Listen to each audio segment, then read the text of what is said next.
All right, today we are going on a journey into one of the most vivid, most powerful scenes in the entire Bible, the heavenly throne room from the book of Revelation. This is a vision that, honestly, it feels like it pulls back the curtain on reality itself, taking us from our often chaotic world right into the universe's ultimate control center. So, let's dive in. So the whole thing kicks off with this direct invitation. The author, a man named John, he's exiled on this little island called Patmos, and he's basically being invited to see everything from God's point of view. He, and by extension we, are about to get a glimpse behind the curtain. As we step through this open door with John, we're walking into a scene of, well, unimaginable glory. But before we break down all the incredible details, it's actually really helpful to have a quick toolkit for how people even approach reading the book of Revelation. To make sense of Revelation, people generally use one of four main lenses. The preterist view says, hey, most of this already happened back in the first century. The futurist says, nope, this is all about the end times, it's still to come.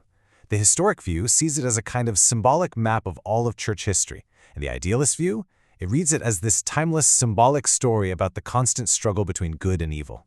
Now, no matter which lens you prefer, this vision of the throne room we're looking at today, it's foundational to all of them. Okay, so we're through the door. The very first thing that grabs John's attention is the absolute center of heaven, the focal point of all reality. There's a throne, and someone is on it. What's amazing here is John doesn't try to describe a physical body, but this just overwhelming brilliance of light and color. He says it was like precious jewels, like a crystal clear diamond and a fiery red carnelian stone. And get this, surrounding it all is a rainbow, but it's not multicolored. It's a perfect, glowing, emerald green circle. Just imagine that. And that throne itself, that's the key symbol here. The word throne shows up 37 times in the book of Revelation alone. I mean, the message cannot be more clear. No matter what chaos seems to be unfolding down on earth, somebody is firmly and absolutely in control of the entire universe. And this is not some quiet, passive scene. Oh no, there is power just radiating from this throne. This description of lightning and thunder, it's deliberately meant to echo the raw power of God's presence at Mount Sinai in the Old Testament. This is a picture of awesome, untainable majesty. This vision of ultimate control provides such a stark contrast to how our own lives can feel, right? I mean, life can often feel like a giant jigsaw puzzle with all the pieces just scattered everywhere. Pain, loss, confusion, none of it seems to fit together. But this vision insists that there is a master plan, and the one who designed the puzzle is on his throne. So let's keep building out the scene in our minds. Around this central throne, John sees other incredible things. There are 24 elders who seem to represent all the redeemed people of God, and they're seated on their own thrones.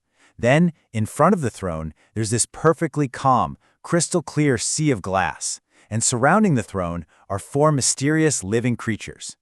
Now, these creatures look like a lion, an ox, a man, and an eagle, and they symbolize the strongest, the wisest, and the swiftest parts of all creation.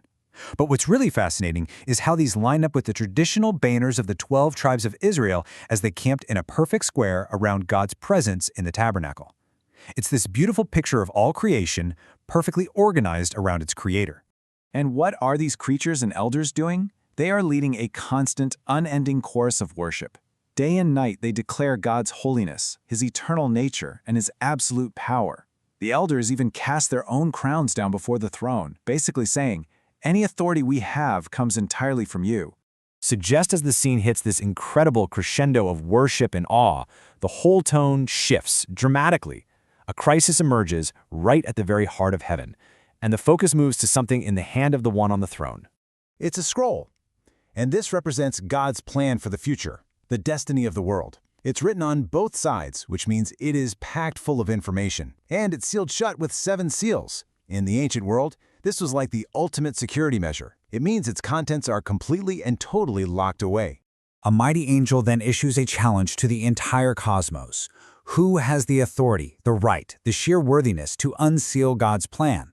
And the response is a deafening silence. Not a single created being, not an angel, not a human, no one is found worthy. The future is locked. And John, seeing this, just begins to weep.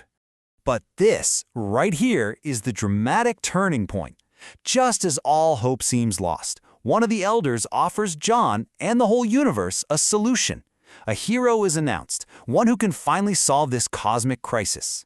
The elder tells him to look for the lion. This is the long-awaited Messiah king, powerful, victorious, from the royal family of Judah and David.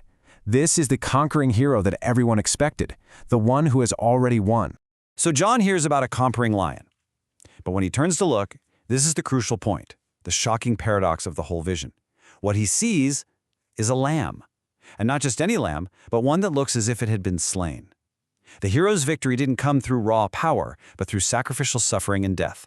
And this is just a brilliant illustration of apocalyptic symbolism. The lamb has 7 horns and 7 eyes. Now, in this kind of symbolic language, horns always represent power, and 7 is the number of perfection. So this lamb has complete and perfect power. The 7 eyes represent the Spirit of God, meaning this lamb has perfect knowledge and insight. He is all-powerful and all-knowing. The moment the lamb takes that scroll, the tension just breaks, and what follows is an absolute explosion of praise that starts right there at the throne and just spreads outwards until it engulfs the entire universe. And you can just see how this praise builds in waves. First, it's that innermost circle, the creatures and the elders, and they sing a brand new song about what the Lamb has done.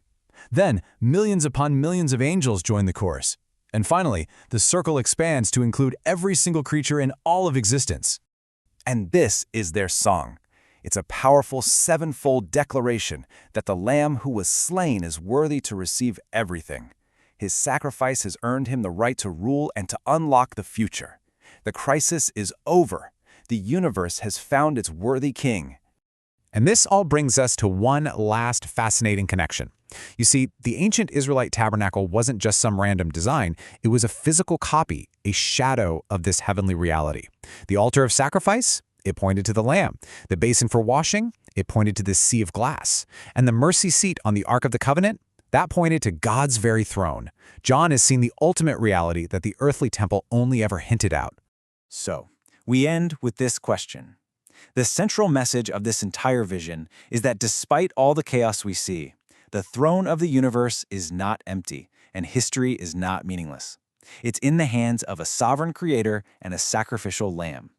So the question for us is, how does knowing who holds the scroll change the way we view our lives and our world?